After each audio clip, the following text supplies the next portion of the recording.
Hi guys, welcome to my channel.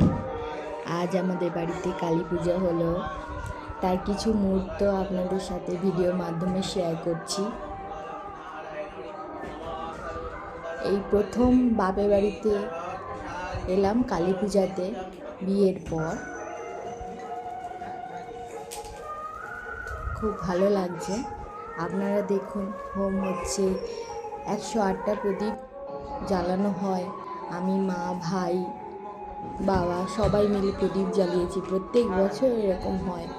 আর সবথেকে মজার কথা হচ্ছে, আমার মা এই 108টা প্রদীপ নিজে হাতেই তৈরি করে, ওই জন্য আরও বেশি খুশি লাগে।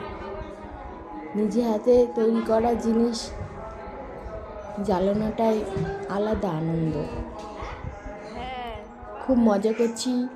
আপনারাও কেমন মজা করলেন জানাবেন। সকলকে ধন্যবাদ আমাদের ভিডিওটা দেখবার জন্য। Thank you.